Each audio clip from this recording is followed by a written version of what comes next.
I never thought I would hear those words from my own son. "Pay the rent or get out," Jack screamed, his face contorted with rage. The living room suddenly felt like foreign territory, not the home where I had watched my boy grow up. My hands trembled as I clutched the arm of the sofa. After losing my Sarah to cancer 3 months ago, this was where I had come to heal. What Jack did not know was that the roof over his head had been my gift to him, paid for with 30 years of my sweat and sacrifice. The look in Jack's eyes that day haunted me for weeks. There was no recognition there, no hint of the boy who once ran to greet me after work with sticky fingers and uncontainable excitement. Just cold, distant calculation, as if I were a stranger who had overstayed my welcome. I suppose I should explain how we got here. My name is Charlton Hendricks, and at 68 years old, I thought I understood what it meant to be a father. I built my life around that role, making decisions both small and monumental with Jack's well-being as my North Star. My late wife Sarah and I worked hard, saving every penny we could.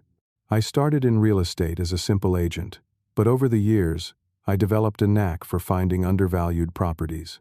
By the time Jack graduated college, I had built a modest but successful investment portfolio. When Jack landed his first serious job in marketing 15 years ago, Sarah and I were bursting with pride. He had always been ambitious, something I had instilled in him from an early age. He talked constantly about buying a house in Lakewood Estates, a prestigious neighborhood that would announce to the world he had made it. The prices there were steep, especially for someone just starting their career. One evening over dinner, Sarah squeezed my hand under the table as Jack described yet another house he couldn't quite afford. Her eyes communicated what words did not need to. We should help him. The next day, I liquidated 2 of my best-performing properties and purchased the Lakewood house outright. Our financial advisor suggested putting it in Jack's name for tax purposes, with the mortgage payments coming from my accounts. Jack would think he was paying a reduced rate, never knowing I covered 80% of each payment. The day we surprised him with the keys remains one of my most treasured memories. Sarah baked his favorite apple pie, and we invited him over for what he thought was just Sunday dinner. When I slid the keychain across the table, the confusion on his face slowly transformed into disbelief, then joy. He hugged us both so tightly I thought my ribs might crack. "This is too much," he kept saying. "Nothing is too much for you, son," I replied, meaning every word. Those were golden years. Jack met Amanda at a company event 6 months after moving in, and they married within a year. Sarah adored Amanda, always commenting on her sharp mind and drive. I had reservations I kept to myself, noticing how Amanda's eyes lingered on material things, how her questions often circled back to finances. But Jack was happy, and that was what mattered. Then came Sarah's diagnosis. Pancreatic cancer, stage 4. The medical bills mounted quickly, insurance covering only portions of the experimental treatments we desperately pursued. I sold most of my properties, draining resources I had spent decades building. Sarah fought bravely for 18 months before her body surrendered, though her spirit never did. After the funeral, the house felt unbearably empty. Jack suggested I stay with them temporarily while sorting out my affairs. Amanda nodded in agreement, though I noted the slight hesitation. Still, grief clouded my judgment, and the thought of being near family outweighed any concerns. The first few weeks were comfortable. They gave me the guest room overlooking their backyard garden, a space Sarah would have loved. I tried to make myself useful, fixing things around the house, cooking occasionally. Jack would sit with me some evenings, sharing memories of Sarah, both of us finding solace in keeping her alive through stories. But gradually, things changed. Amanda began making small comments about how long I planned to stay, mentioning friends whose parents had imposed for months. Jack started coming home later, our evening conversations growing shorter, then non-existent. I was in their home office one afternoon, looking for stamps, when I noticed something odd about the photos on the wall. Just last week, there had been a family picture from Jack's college graduation, with Sarah and me on either side of him in his cap and gown. Now, in its place, hung a photo of Amanda with her parents. Confused, I checked other spots where family photos had been. Systematically, Images containing me had been removed and replaced with Amanda's family pictures. This was my first indication that something was deeply wrong. Not just a matter of temporary inconvenience, but a deliberate erasure. In that moment, I realized I was being expunged from my son's life, one photograph at a time, and the knowledge cut deeper than I could have imagined. The discovery of the missing photographs left me reeling, but I tried to rationalize it. Perhaps they were redecorating. Maybe Amanda wanted more of her family represented. I resolved to speak with Jack directly, to rebuild whatever was fracturing between us.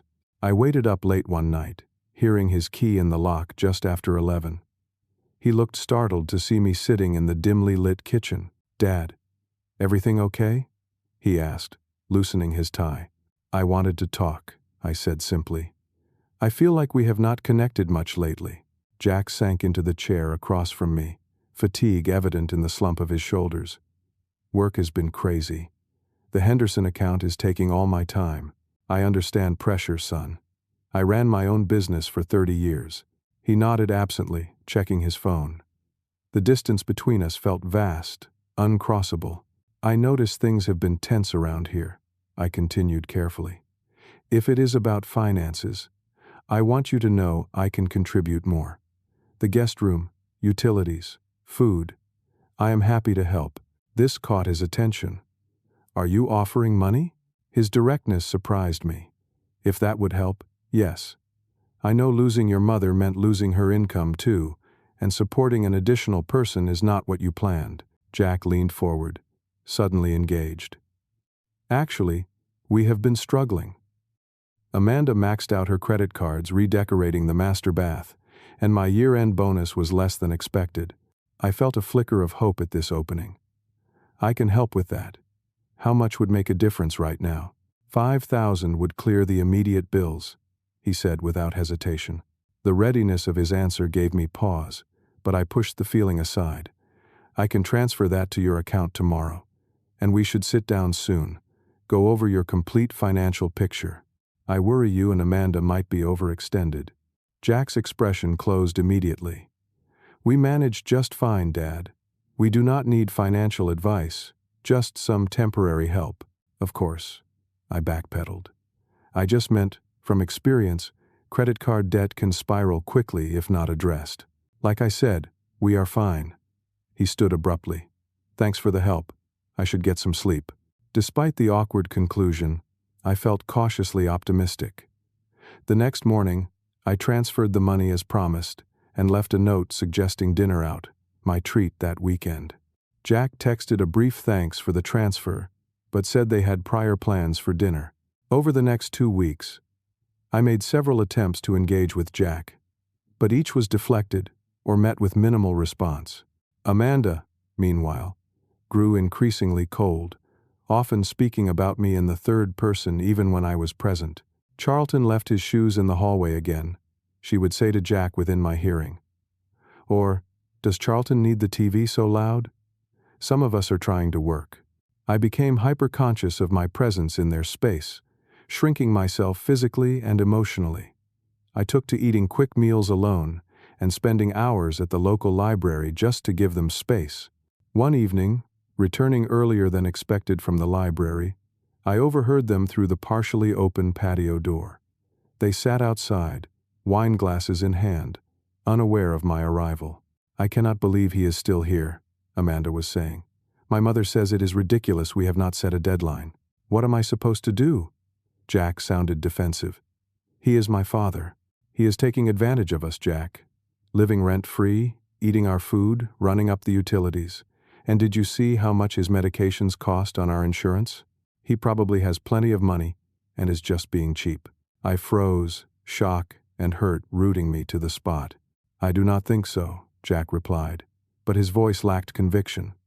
"The cancer treatments took most of his savings. He sold a lot of properties.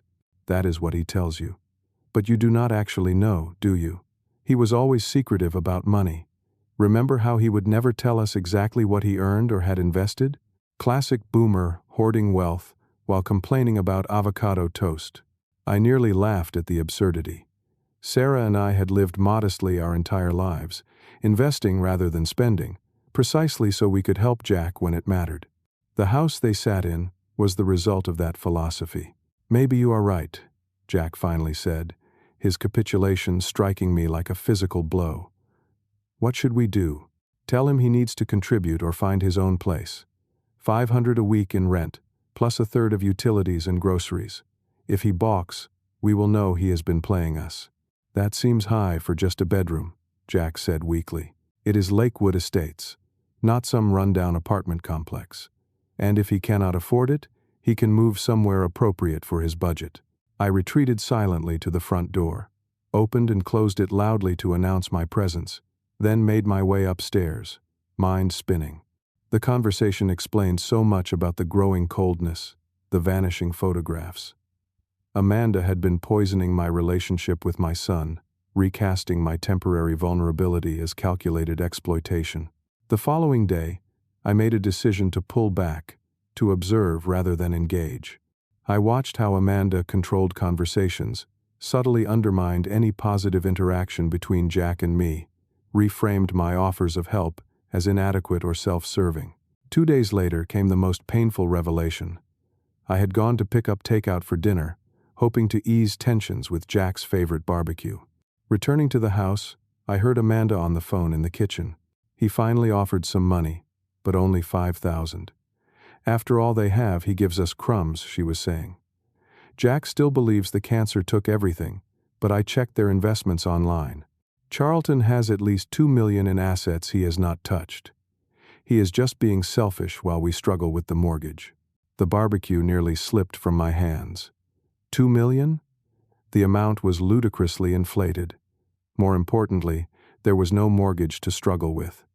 I had paid off the house years ago. Either Jack was actively lying to his wife, or more likely, Amanda was lying to Jack about their financial situation. I retreated to my car to collect myself, the food growing cold beside me. For the first time, I felt not just hurt but genuinely concerned. What exactly was happening with their finances? And why the fabrications? The situation was worse than I had imagined. A web of deception I could not yet fully see. 3 days after overhearing Amanda's phone conversation, I came downstairs to find Jack and Amanda waiting at the dining table, an official-looking document between them. Jack's expression was stony, Amanda's triumphant. "We need to talk, Dad," Jack said, gesturing to the chair across from them. I sat down, a sense of foreboding settling in my chest. "What is this about?" "We have created a formal rental agreement." Jack slid the document toward me. "If you are going to continue living here, we need proper arrangements." I glanced at the paper, my heart sinking as I read the terms. $2,000 monthly for the guest room, plus 1/3 of all utilities, groceries, and maintenance costs. A security deposit of $4,000, due immediately. $2,000 a month for a bedroom? I asked, unable to keep the hurt from my voice. "That is the going rate in this neighborhood," Amanda interjected. "We researched comparable situations. There is nothing comparable about a father staying with his son," I said quietly. Jack's jaw tightened. "You have been here for 3 months, Dad. We did not plan on a permanent arrangement. I understand that. I have been looking at apartments, but after helping with your bills last month, I need to rebuild my funds a bit." "Our bills?" Jack laughed humorlessly. $5,000 barely covered a month of expenses for having you here. The utilities alone have increased by hundreds. I stared at my son, barely recognizing him. "Jack, I raised you. I changed your diapers, paid for your education, supported every dream you had. I have never asked you for anything until now, and this is temporary." "Playing the dad card is manipulation," Amanda said coldly. "Everyone pays their way in life. Even family?" I asked, looking directly at Jack. He would not meet my eyes. Especially family, who should not want to be a burden. The word burden struck me like a slap. In that moment, I saw clearly what was happening. Jack had forgotten who I was, who we had been to each other. Whether through Amanda's influence or his own materialistic evolution, he now viewed relationships through a transactional lens. "You know," I said slowly. When your mother was diagnosed, we had options. We could have preserved our savings, accepted standard treatments covered by insurance. Instead, we spent nearly everything pursuing experimental options, second and third opinions, anything that might give us more time together. Do you know why we made that choice?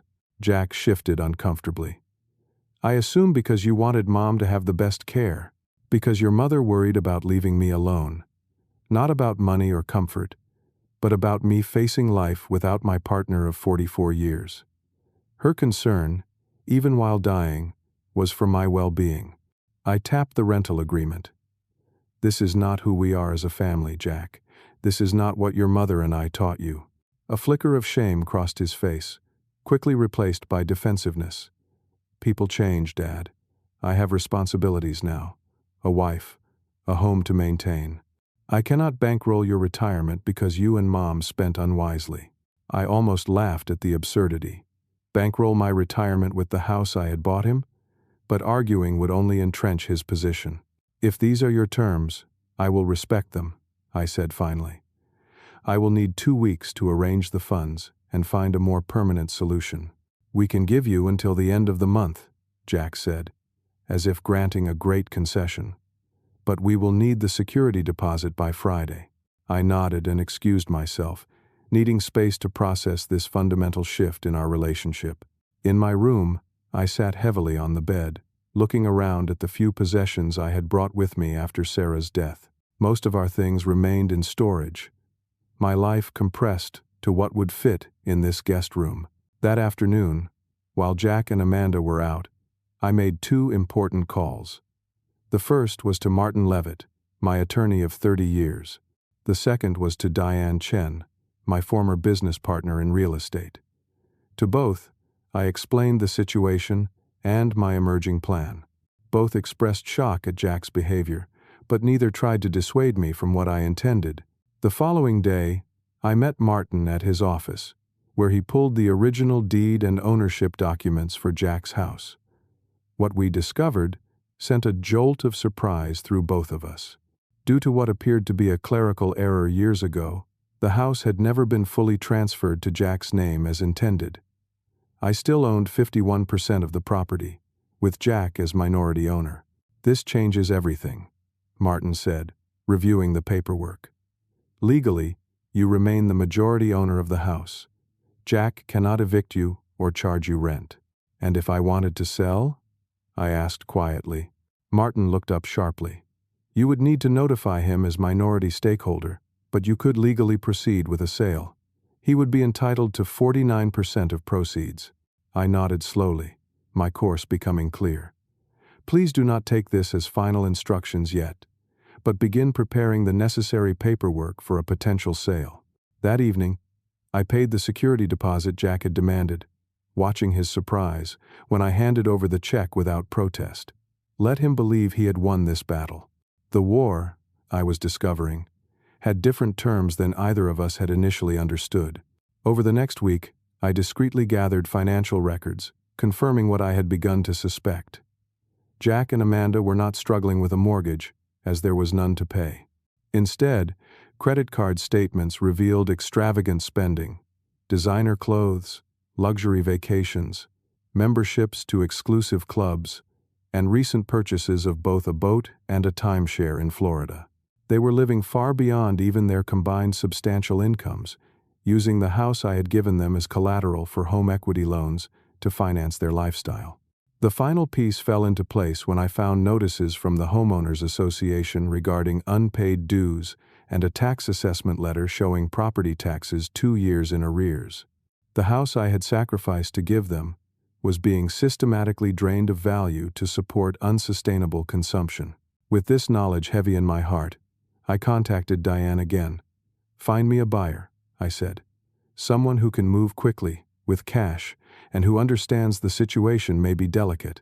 You are sure about this, Charlton? She asked gently. This will change your relationship with Jack permanently. The relationship has already changed, I replied. Now it is about whether I enable further self-destruction or create a necessary crisis that might, eventually, lead to growth.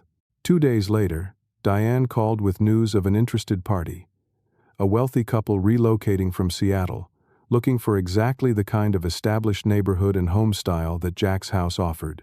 Their first bid came in at $875,000. Tell them $950, I instructed. The market supports it, and I want Jack to have a fair share despite everything. They countered at $920,000, then agreed to $950,000 when I offered to leave all appliances and several pieces of custom furniture. The deal was structured to close within 10 days, with an agreement that the new owners would provide a 30-day notice to current occupants before taking possession. On the day I signed the final paperwork, transferring my majority stake in the house, I felt no triumph, only a profound sadness. That evening, Jack helped me load several boxes into my car, preparing for my move to an apartment I had leased that morning. "I am sorry it came to this, Dad," he said, though his relief at my departure was evident. "But it is better for everyone this way." "Perhaps you are right, son," I replied, knowing he could not yet understand the full meaning of my words. Sometimes we need distance to see things clearly. As I drove away from the home I had provided for him, watching his figure diminish in my rearview mirror, I wondered if I would ever see recognition dawn in my son's eyes again, or if the man I had raised was lost to me forever. The apartment I rented was nothing special, a one-bedroom unit in a modest complex about 20 minutes from Jack's neighborhood. After the spaciousness of the house I had shared with Sarah, the confined quarters felt both limiting and oddly comforting, like returning to the starter home where Jack had taken his first steps. I furnished it minimally from a discount store, keeping most of my belongings in storage. This was not intended as a permanent arrangement, merely a way station on a journey whose destination remained unclear. The walls were thin enough that I could hear my neighbors arguing about baseball scores and dinner plans, snippets of ordinary life continuing all around me. 3 days after moving in, I received confirmation that the sale of the house had been finalized. $950,000 transferred into an escrow account, to be divided as legally required. My share came to $484,500, with Jack entitled to $465,500, a fair division based on our respective ownership percentages. Rather than immediately transferring Jack's portion, however, I made another appointment with Martin, my attorney. "I want to place the full amount in a trust," I explained, seated across from his cluttered desk, "with specific conditions for distribution." Martin removed his glasses, rubbing the bridge of his nose. "Charlton, I understand your disappointment in Jack, but legally, this is his money. Withholding it could be seen as punitive or even fraudulent. I am not withholding it permanently," I clarified. "I want to structure a trust that protects the assets, both his portion and mine, while creating a pathway to financial responsibility." Martin's expression shifted from concern to thoughtfulness. "What did you have in mind?" "First, $100,000 released immediately to Jack and Amanda for securing new housing. Then, the remainder made available in stages, contingent upon completion of financial counseling and demonstration of responsible fiscal management." "That is unusual," Martin admitted, "but not without precedent in cases where the beneficiary has demonstrated poor judgment. We would need to carefully document the reasoning to avoid legal challenges." "Do whatever is necessary," I said firmly. "This is not about punishment. It is about breaking a cycle before Jack loses everything." We spent the next 2 hours outlining the trust parameters, which included provisions for emergency medical expenses and educational costs, ensuring Jack would never face true hardship. By the time we finished, I felt confident that the structure balanced accountability with compassion, tough love with genuine support. Walking back to my car afterward, I called Diane with an update and a request. "The sale is complete," I told her. "The new owners will send official notice of change of ownership next week. I need you to keep an eye on the situation discreetly. Let me know when they receive the notice and how they respond." "I have a friend in their HOA," Diane replied. "She can keep me informed without directly involving you. Are you sure you do not want to tell Jack yourself?" I considered this as I unlocked my car door. "No. The impact will be greater if it comes from an external source. He needs to understand, This is not arbitrary punishment from his father, but the natural consequence of his actions. That evening, alone in my apartment, I prepared a simple dinner of baked chicken and vegetables, so different from the elaborate meals Sarah used to create. As I ate at my small table, I found myself questioning my decisions. Was I being too harsh? Should I have simply asserted my ownership rights and stayed in the house, forcing a confrontation that might have cleared the air? No, I decided. That approach would have perpetuated the power struggle, positioning me as the authoritarian father against the rebellious son. This way, external reality would be the teacher, not me. Jack needed to face the consequences of treating relationships as disposable and financial responsibility as optional. Still, doubt crept in during the quiet hours. I thought of Jack as a boy, his face lighting up when I arrived home from work, running to show me his latest drawing or school project. I remembered teaching him to ride a bike, his determination through scraped knees and frustrated tears. Had I failed him somehow, despite my best intentions? Had my focus on providing material security come at the cost of imparting deeper values? Sarah would have known the right approach. She had always been our emotional compass, sensing when Jack needed firm boundaries or gentle understanding. Without her, I was navigating by stars I could barely see. The next morning, I established a new routine to keep myself occupied while waiting for the inevitable fallout. I joined a senior center for their weekly bridge games, reconnected with former colleagues for coffee, and began volunteering at a financial literacy program for young adults. The irony of helping strangers with the very skills my son lacked was not lost on me. 1 week passed, then another. Diane reported that the new owners had sent the official change of ownership notification, along with a 30-day notice for current occupants to vacate the premises. According to her HOA contact, Amanda had been seen arguing with the courier who delivered the documents, insisting there must be a mistake. I maintained my distance, though every instinct urged me to reach out, to explain. But explanation now would only short-circuit the necessary process of recognition and accountability. Jack needed to connect his actions to their outcomes without me softening the impact. On day 19 after moving out, as I returned from grocery shopping, I noticed Jack's car parked haphazardly in the visitor spot of my apartment complex. My heart rate accelerated as I pulled into my designated space, uncertain what reception awaited me. I found him pacing outside my door, face flushed with anger. When he saw me approaching with shopping bags, his expression contorted. "What the hell did you do?" he demanded, loud enough that a neighbor poked her head out briefly before retreating inside. "Let us talk inside," I said calmly, unlocking my door. He followed me in, practically vibrating with rage, as I set down the groceries and turned to face him. "We received a notice saying our house has been sold and we have to vacate in 30 days, he spat. "They claim you were the majority owner and authorized the sale. That is impossible." "It is not only possible, it is accurate," I replied. "I owned 51% of that house, Jack. I always have." He stared at me, disbelief warring with fury. "That is a lie. The house is in my name. I have the deed.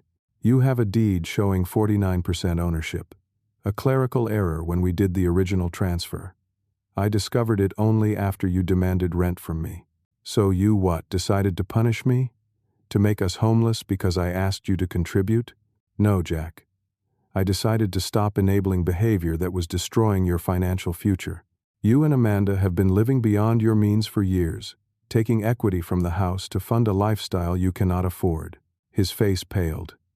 "You had no right to check our finances. I had every right as the majority owner of an asset being systematically devalued. The house had 3 liens against it. The property taxes were years overdue. The HOA was preparing to place a lien for unpaid dues." Jack sank onto my sofa, the anger momentarily displaced by shock. "That cannot be right. Amanda handles our finances. She would have told me if things were that bad." "Would she?" I asked quietly.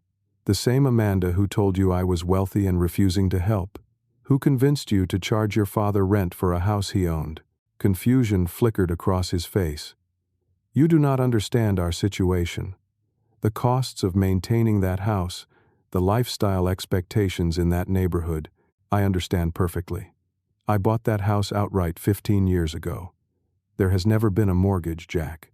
Every payment you thought you were making went into an investment account in your name, which you apparently emptied 2 years ago. This revelation hit him like a physical blow. He actually recoiled, shaking his head. No, that is not possible. We pay $3,000 a month in mortgage payments. To whom? Through what account? I pressed. Check your bank statements, Jack. Follow the money. His breathing had become shallow, his earlier rage replaced by dawning horror. If what you are saying is true, where is the money from the sale? That is still our house, at least partly. Your portion is safe, I assured him. $465,500, representing your 49% ownership. Hope flared in his eyes, calculations already visibly running behind them. This was the test I had been dreading, the moment that would reveal how deep the materialistic corruption ran. We need that money immediately, he said, pulling out his phone. I can text you our account information. With that amount, we can put a down payment on an even better place, maybe in Crescent Heights. And there it was. No recognition of his mistakes, no acknowledgement of the unsustainability of his choices. Just an immediate pivot to spending money he had not earned on things he could not afford. The money is not available as a lump sum, I said gently. It has been placed in a trust with specific distribution conditions. Jack's head snapped up, the brief hope crystallizing back into anger. You had no right. That is my money. Yes, and it will remain your money. But access requires completion of financial counseling and demonstration of responsible fiscal management. He shot to his feet. This is elder abuse in reverse. You cannot control an adult son this way. I will sue you. You are welcome to try, I said, maintaining my calm despite the pain his words caused. But the trust is legally sound, established with proper documentation of the circumstances that necessitated it. Jack stormed toward the door, then turned back, jabbing a finger in my direction. You think you are teaching me some lesson? All you have done is destroy our relationship. I am done with you. The door slammed behind him with such force that the cheap prints on my wall rattled. Through the thin walls, I could hear my neighbors murmuring, no doubt dissecting the fragments of our confrontation they had overheard. I sank into my armchair, suddenly exhausted. This had gone exactly as I had expected, yet the reality was still devastating. Jack saw me not as a father trying to help him course correct, but as an enemy who had undermined him. The distance between us now seemed unbridgeable. Yet as I sat there, replaying our conversation, one detail nagged at me. The genuine shock in Jack's eyes when I mentioned the liens and overdue taxes, the confusion about the mortgage payments. Was it possible that Amanda had been managing their finances without full transparency? If so, Jack might be as much victim as perpetrator in their financial mess. This possibility offered a thin thread of hope to which I desperately clung. Perhaps when the full truth emerged, there might still be a path to reconciliation, however difficult and lengthy that journey might be. The following 3 weeks passed in tense silence. I made no attempt to contact Jack. Though I checked my phone obsessively for any message from him, none came. Through Diane's HOA contact, I learned that a for sale sign had appeared on the lawn of what had been Jack's house, with a sold banner soon after. Apparently, the new owners planned to begin renovations immediately upon taking possession. 26 days after our confrontation, as I was returning from my volunteer shift at the financial literacy program, my phone rang. Jack's name appeared on the screen, sending a jolt of both hope and apprehension through me. Hello? I answered, trying to keep my voice neutral. Did you know they are already starting construction? Jack demanded without greeting. There are contractors measuring the house and talking about tearing down walls. We still have 4 more days before we have to leave. The new owners are likely preparing for renovations, I explained. They cannot begin actual work until you vacate, but measuring and planning is standard procedure. This is insane. Jack's voice cracked with stress. These people keep talking about their plans for our house, right in front of us. Amanda is having anxiety attacks. We have nowhere to go yet." The desperation in his tone stirred my paternal instincts, but I reminded myself of the purpose behind my actions. "Have you looked into apartments or rental homes? The trust provides for immediate release of funds for securing new housing. Everything decent requires first and last month's rent, plus security deposit, credit checks, and income verification. Our credit is," he trailed off. "Overextended?" I supplied gently.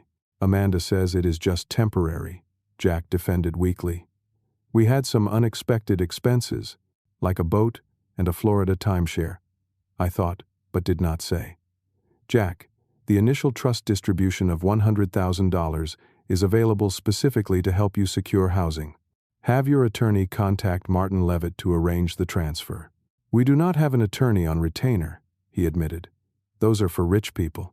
The irony of this statement, given their lifestyle choices, might have been amusing under different circumstances. "Then call Martin directly. His number has not changed in 30 years.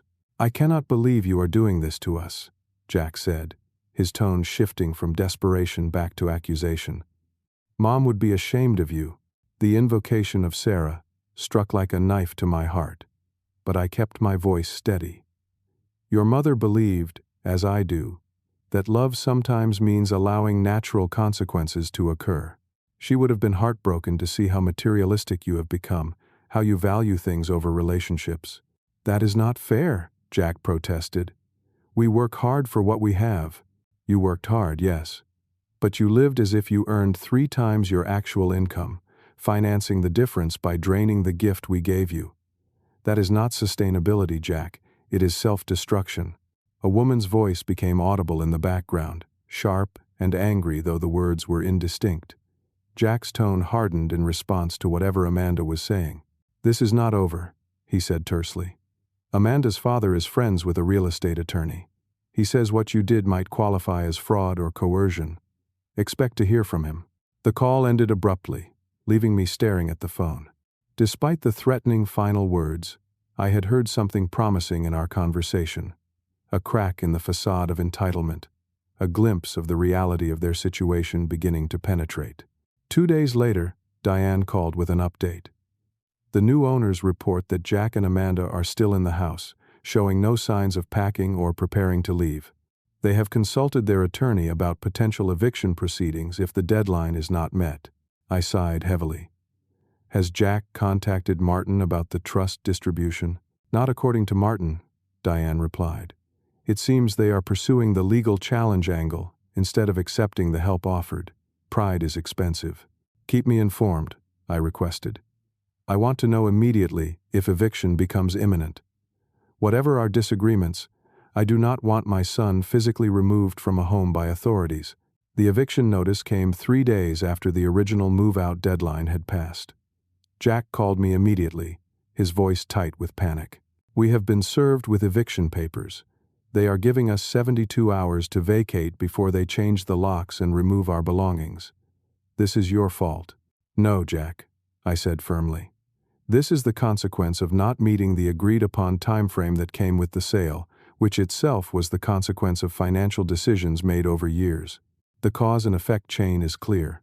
"We have nowhere to go," he shouted. "Everything is in boxes. Amanda is hysterical. Her parents' house is too small, and my friends cannot take us with all our stuff." "What about the trust funds I offered? $100,000 would secure very nice temporary housing while you sort out next steps." A long pause followed, filled with what sounded like a muffled argument. Finally, Jack returned to the phone. "Amanda says accepting that money means admitting you were right, that we did something wrong. She thinks we should fight this legally. Fighting will cost money you do not have, and delay the inevitable," I pointed out. "The sale was legal. My ownership stake is documented. The trust is properly established. All you accomplish by fighting is increasing stress and legal fees while remaining homeless." Another pause. More muffled conversation. "Fine," Jack finally said.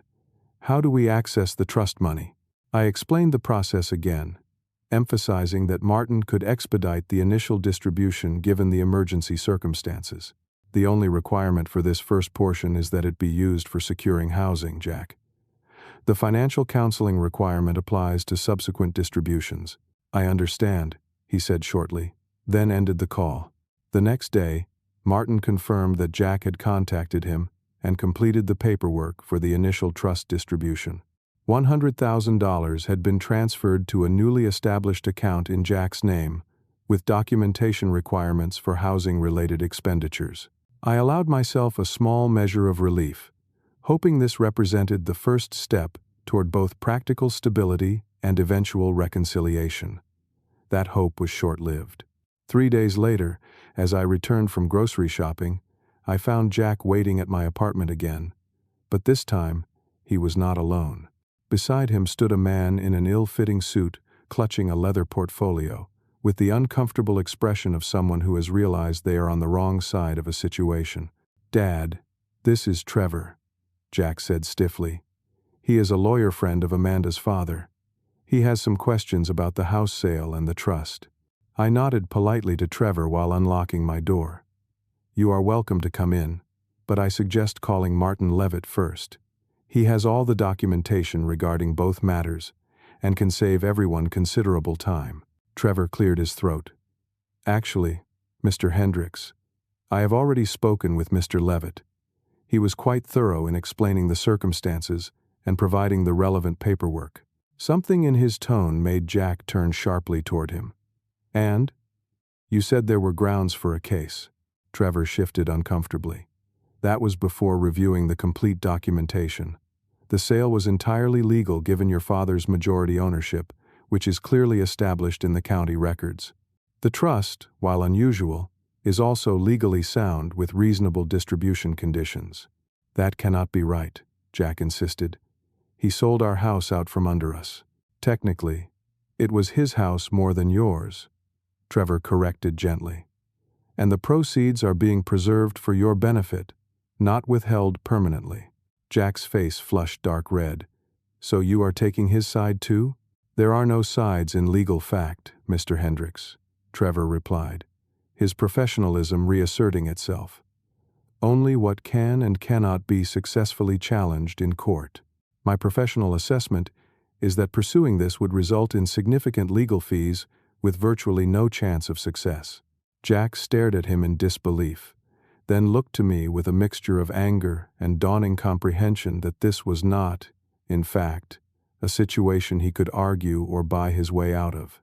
"We had better go," Trevor said tactfully, placing a hand on Jack's arm. "Thank you for your time, Mr. Hendricks." They left without another word, Jack too stunned or angry to even issue a parting shot. Through my window, I watched them in the parking lot, Trevor speaking earnestly while Jack stood rigid, hands clenched at his sides. Finally, Jack got into his car alone and drove away, leaving Trevor looking after him with visible concern. That evening, I received a call from Diane again. The new owners report that Jack and Amanda finally moved their belongings out today, just hours before the lock change was scheduled. Apparently, it was quite chaotic, with multiple trips in their vehicles and a small rented truck, since they had not arranged professional movers. "Did they say where they were going?" I asked. According to the new owners, Jack mentioned something about a short-term rental while they figure things out. Amanda was not present for the final move, only Jack and a couple of friends helping. The detail about Amanda's absence nagged at me, an anomaly in a situation where she had been so central and controlling. "Thank you for the update, Diane. Please let the new owners know I appreciate their patience with a difficult situation." That night I slept poorly, my dreams filled with images of Jack as a child, running toward me with arms outstretched, only to transform into the angry adult he had become just as he reached me.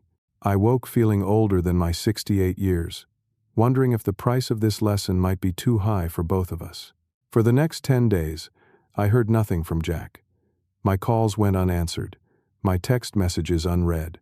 I considered driving by the address of the short-term rental Diane had managed to discover, but decided against it. Jack needed space to process what had happened and his role in creating the situation. On the 11th day, my phone rang with an unfamiliar number. I answered cautiously. "Is this Charlton Hendricks?" asked an older male voice I did not recognize. "Yes, speaking." This is Robert Winters, Amanda's father. I believe we met at the wedding. My grip tightened on the phone. Yes, I remember. Is everything all right? A heavy sigh came through the line. Not particularly. I thought you should know that Amanda has moved back home with us. She and Jack have separated. The news was surprising, but not entirely unexpected given the stress they had been under. I am sorry to hear that. Is Jack okay? Physically, yes. Emotionally, he is a mess. Amanda told us her version of events, but knowing my daughter, I suspected there might be more to the story. I had a long talk with that lawyer friend who looked into your actions. Trevor, I supplied. Yes, him. He explained the house situation, the trust, everything. I have to say, Mr. Hendricks, while your methods were dramatic, I cannot fault your reasoning. Please, call me Charlton, I said, oddly touched by this unexpected ally, and thank you for reaching out. Amanda has always had. He paused, searching for diplomatic phrasing, expensive tastes. Her mother and I indulged her too much growing up. We did not have much ourselves, you see. Wanted her to have better. The irony of our parallel parenting mistakes was not lost on me. We all want better for our children. Sometimes that backfires. Indeed. The thing is, Charlton, I am concerned about Jack. Amanda admitted she had been handling their finances without his full knowledge, making minimum payments on credit cards he did not know they had, taking out equity loans on the house. This confirmed my suspicions about Jack's genuine shock regarding their financial situation. Has he found more permanent housing? That is partly why I am calling. He is in a weekly rate motel right now, too proud to ask for help, but clearly unable to secure a proper lease with their credit history. Amanda returned the new car and designer items she could, but they are still deep underwater financially. I closed my eyes, picturing Jack in some dismal motel room, alone and humiliated. Thank you for telling me this, Robert. Do you think he would accept help from me now? Hard to say. Pride is a powerful thing. But he might be running out of alternatives. The trust money went quickly between the rental deposit, storage fees for their excess belongings, and paying off some of the most pressing debts. After ending the call with Robert, I sat contemplating my next move. The lesson had been delivered more harshly than intended, with Amanda's departure an unforeseen complication. Jack was now truly alone, facing the consequences not just of his own choices but of deceptions he had not fully understood. That evening, I drove to the address Robert had provided. The Starlight Motel had seen better days, its neon sign partially burnt out, the parking lot cracked and pitted. I located Jack's car outside room 23 and parked nearby, gathering my courage before approaching. My knock was met with silence, then a gruff, "Who is it?" "It is Dad," I answered simply. The door opened to reveal Jack looking nothing like the polished marketing executive I was accustomed to seeing. Unshaved, hair unkempt, dressed in wrinkled clothes. He seemed to have aged years in the weeks since I had last seen him. "How did you find me?" he asked, making no move to invite me in. "Amanda's father called me. May I come in?" Jack hesitated, then stepped back wordlessly. The room was small and depressing, with stained carpeting and the lingering smell of old cigarettes despite the no smoking sign. A half-eaten takeout container sat on the small desk beside a laptop open to a job search site. "Job hunting?" I asked, gesturing to the screen. Jack ran a hand through his disheveled hair. "Got laid off last week. Company restructuring, they said, but the timing was suspicious. Pretty sure Amanda's father mentioned our situation to someone on their board." "I am sorry to hear that," I said sincerely. "What about Amanda?" A bitter laugh escaped him. "Gone. Took what she could carry and moved back to Mommy and Daddy. Said she did not sign up for financial ruin and motel living." "That must be difficult," I offered, carefully neutral. "Turns out it is a blessing," Jack said, surprising me. "Her father called yesterday. Wanted to give me a heads up that their family attorney found 5 credit cards in my name I never applied for, a second mortgage I never signed for, and a boat loan with a forged signature." Amanda has been playing fast and loose with our finances for years. You had no idea? I asked, though I already knew the answer. Jack sank onto the edge of the bed. She always handled the money. Said it stressed me out too much, that I should focus on my career while she managed our life. I trusted her. His voice broke on the last word. I took the room's only chair, giving him space while remaining present. Financial infidelity is its own kind of betrayal. The worst part is, I cannot even be properly angry with her, Jack admitted. I participated in the lifestyle those credit cards purchased. I enjoyed the boat and the vacations and the status symbols. I just did not know we could not afford them. This moment of accountability, however small, felt significant. What are your plans now? I asked gently. Jack gestured around the dismal room. This place is paid through Friday. After that, I do not know. My credit is destroyed. I have no income. Most of my friends turned out to be fair weather variety. I took a deep breath, approaching the real purpose of my visit carefully. The trust still holds over $800,000, Jack. The second distribution becomes available upon completion of financial counseling. His jaw tightened. So I have to admit, I am a financial failure and sit through lectures on budgeting to access my own money? Not lectures, I corrected. Practical education on rebuilding credit, creating sustainable budgets, and investing for long-term security. The same principles your mother and I tried to teach you, that you rejected as outdated and restrictive. Jack was silent for a long moment, the only sound the hum of the ancient air conditioner struggling against the summer heat. Finally, he looked up, defeat evident in his posture. I do not have much choice, do I? There is always choice, son. You can continue as you have been, scraping by and blaming others for your circumstances. Or you can acknowledge that changes are needed and accept help to make them. What about us? He asked quietly. Can we fix what has been broken? The question caught me off guard with its directness and vulnerability. I hope so, Jack. That has been my goal all along, though my methods may have seemed harsh. They were harsh, he agreed, but maybe necessary. I do not think I would have seen the truth otherwise. Amanda had me convinced you were the villain in this story. And now? Now I do not know what to think about anything anymore. My whole life feels like it was built on shifting sand. I leaned forward, meeting his eyes directly. Then, this is an opportunity to rebuild on firmer ground. Not just financially, but in all aspects of your life. Including our relationship, Jack nodded slowly, the first tentative acknowledgement that reconciliation might be possible. I cannot stay here after Friday, he said, the immediate practical concern reasserting itself. My apartment has a pull-out sofa, I offered. Not luxurious, but clean and paid for. You would be welcome while you complete the financial counseling and look for new employment. He looked surprised by the offer, then suspicious. With what conditions? Just the ordinary considerations of shared space. Cleanliness, courtesy, shared expenses for food. No rent, I added with a small smile. I do not believe in charging family for temporary support.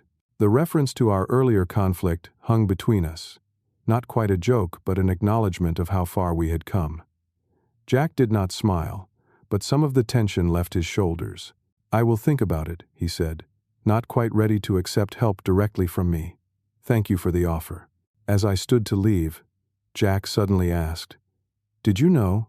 About Amanda, I mean. Did you suspect what she was doing with our finances? I had concerns, I admitted. But no, I did not know the extent of it. I thought you were both making poor choices together, not that you were being deceived. He nodded, absorbing this. I should have listened to you years ago. You tried to teach me about money, about responsibility. I thought I knew better. You are still young enough to change course, Jack. 40 is not too late to learn new patterns. At the door, I turned back impulsively. For what it is worth, your mother would be proud of you right now. Jack looked startled. For what? Losing everything? For having the courage to face hard truths. That is where all meaningful growth begins. I left him considering those words, hoping they might provide some comfort in the difficult days ahead. As I drove home, I felt the first real stirring of hope that not all was lost between us, that from these painful ashes, something new and stronger might eventually emerge. 2 days later, Jack called to accept my offer of temporary housing. He arrived that evening with 2 suitcases and a duffel bag, all that remained immediately accessible from his previously abundant life. The rest sat in an expensive storage unit he could no longer afford, another decision that would need addressing soon. The adjustment to shared living was awkward at first. Jack had never seen me as a roommate with equal standing, only as either an authority figure or later as a burden. Learning to navigate the small apartment together required patience on both sides. The financial counselor says, "I qualify for their accelerated program," Jack mentioned over breakfast 1 week into our arrangement. 3 weeks of intensive classes rather than the standard 8-week course. "That sounds promising," I replied, careful not to show too much enthusiasm and risk him interpreting it as pressure. "The trust will cover the cost, right?" he asked, still uncomfortable discussing money directly with me. "Yes, Martin has approved that expenditure. Education is always a worthwhile investment." Jack nodded, returning to his coffee and job search listings. These small, practical conversations formed the bulk of our interaction those first weeks. Neither of us ready to address the deeper wounds still healing between us. The financial counseling program proved to be a turning point. Jack approached it initially with reluctance, then with growing engagement, as the practical benefits became clear. His counselor, a retired banker named Gloria, took no nonsense while offering genuine empathy for his situation. "Gloria says I should consider a complete career change," Jack told me one evening as we ate takeout Chinese from containers. "She thinks my marketing skills could transfer to financial education, given my first-hand experience with what not to do." I raised an eyebrow, surprised by this development. "That is an interesting perspective. How do you feel about it?" "Surprisingly open," he admitted. "My old career feels hollow now, selling luxury products to people who often cannot afford them. There would be something satisfying about helping others avoid my mistakes." This was the first hint of a purpose beyond material acquisition that I had heard from him in years. "Your mother always said you had a gift for explaining complex things simply. She thought you would make a good teacher." Jack smiled faintly at the mention of Sarah. "I remember. I dismissed it at the time. Teaching did not come with the right car or address. And now? Now I understand that some things matter more than status symbols," he said quietly. "Like integrity and family." The moment felt significant, a bridge slowly being rebuilt between us. Over the following weeks, as Jack completed his financial counseling program, our conversations gradually deepened. The protective layers of resentment and defensiveness thinned, allowing glimpses of the relationship we had once shared and might rebuild. Upon completion of the program, Jack received a certificate and access to the second tier of trust funds, $200,000, structured for specific purposes: debt settlement, education, and establishing moderate housing. The remaining funds would become available incrementally as he demonstrated continued financial responsibility. "I have been thinking," Jack said the evening after the funds transferred, "about my next steps." We sat at my small kitchen table, the remains of a home-cooked meal between us, another small return to familial normalcy. "I am listening," I encouraged. "Gloria connected me with a nonprofit that provides financial literacy education in high schools and community colleges. They have an opening for a program coordinator. The pay is about half what I made in marketing, but the work seems meaningful." "That sounds promising," I said, hiding my surprise and pleasure at this dramatic shift in priorities. "And I found a small house for rent in Riverside. Not fancy, but clean and in a decent neighborhood. The landlord is willing to work with my credit situation given the trust fund guarantee." I nodded, feeling a complex mixture of pride in his progress and sadness at the prospect of him moving out just as our relationship was healing. "When would you move?" "Lease starts next month," he said. "But I was hoping. That is, would you consider coming with me? The house has 2 bedrooms. We could split the rent, continue what we have started here." The invitation caught me completely off guard. "You want me to live with you? After everything?" Jack set down his fork, meeting my eyes directly. "Especially after everything. Dad, these past months have been the hardest of my life. I lost almost everything I thought mattered, but I found something I had lost years ago too." "What is that?" I asked, my voice rough with emotion. "My father. The man who taught me to ride a bike and helped me with science projects and showed me what integrity looks like." Jack swallowed hard. "I threw that relationship away for things that turned out to be meaningless. I do not want to lose it again now that I finally understand its value." Tears blurred my vision, and I had to look away momentarily to compose myself. "I would be honored to share your new home, Jack, for as long as it serves both our needs." "Good," he said simply. "That is settled then." The Riverside house was indeed modest. A small two-bedroom craftsman with an aging kitchen and a postage stamp yard, but solid and well-maintained.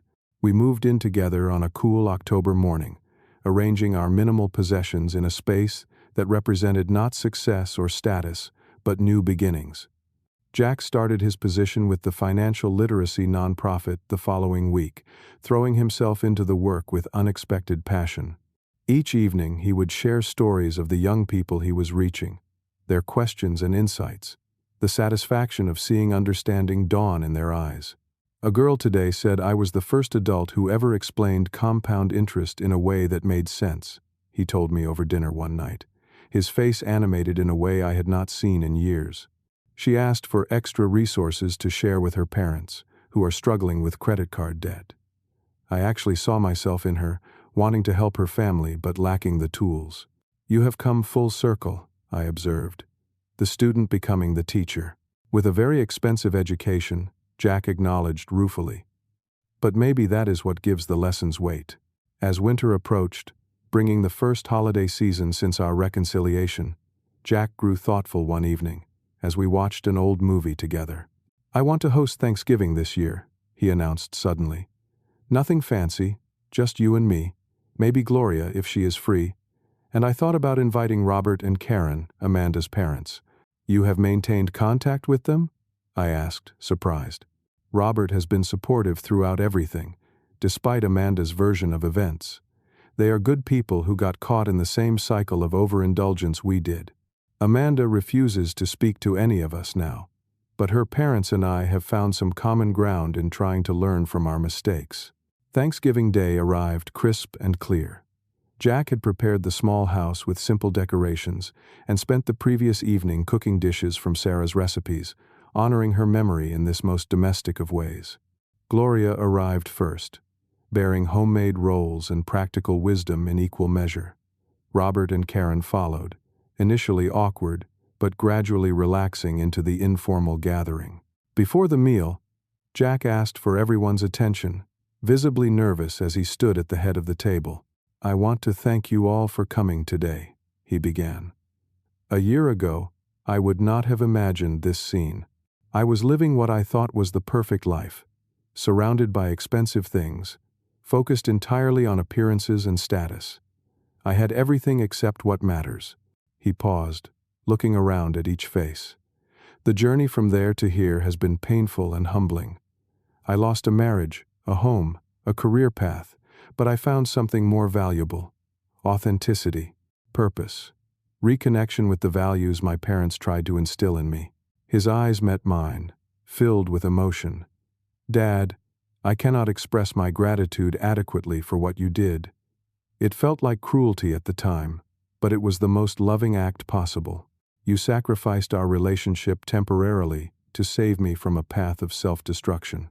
I had to blink back tears, remembering the darkest moments when I feared he would never understand.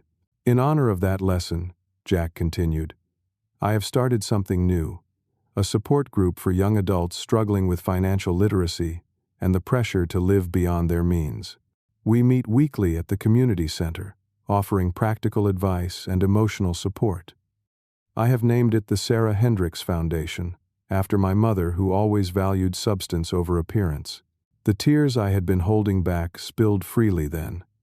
Jack had found not just a new path for himself, but a way to transform his painful experience into hope for others. In that moment, I knew with certainty that the risk I had taken in selling the house had been worth every difficult moment that followed. After our guests departed, Jack and I sat in comfortable silence on the small porch, watching twilight settle over the modest neighborhood that now felt more like home than any luxury address ever had. "You know," Jack said thoughtfully, "losing that house was the best thing that ever happened to me." "How so?" I asked, though I understood his meaning. "It was never really mine," he explained. "Not just legally, but in a deeper sense. I had not earned it. I had not appreciated its true value. It was a stage set for a life I was pretending to live, not the foundation for the person I wanted to become." I nodded, watching the first stars appear in the darkening sky. Some lessons can only be learned through loss. "What I am building now, though," Jack continued, "this life, this purpose, these relationships, they are genuinely mine. Earned through hard experience, valued because of the cost, appreciated because I understand now what truly matters." As we sat together in the gathering darkness, father and son reconnected through painful truth and hard-won wisdom, I felt Sarah's presence strongly, as if she were sitting with us, approving of the difficult journey that had brought us to this moment of authentic peace. The house that had nearly destroyed our relationship was gone, but the home we were building, founded on honesty, mutual respect, and shared values, promised to be far more durable than any physical structure could ever be. In losing everything, Jack had found himself. And in risking our relationship, I had ultimately saved it, along with the son I had always loved but nearly lost to the empty pursuit of status and appearance. Some might call this story a tragedy with its lost marriage and forfeited wealth, but sitting there with my son, watching him grow into the man of substance his mother and I had always hoped he would become, I recognized it for what it truly was: a redemption story, costly but complete. What would you do if someone you loved was heading toward disaster? Would you intervene with tough love, even at the risk of your relationship, or would you stand by and watch, preserving peace at the cost of their future? I would love to read your thoughts in the comments below. And if this story touched you in any way, please consider liking, subscribing, and sharing it with others who might benefit from its message. Thank you for listening to this journey of loss and redemption. May your own families find the courage to choose long-term growth over short-term comfort when the situation demands it.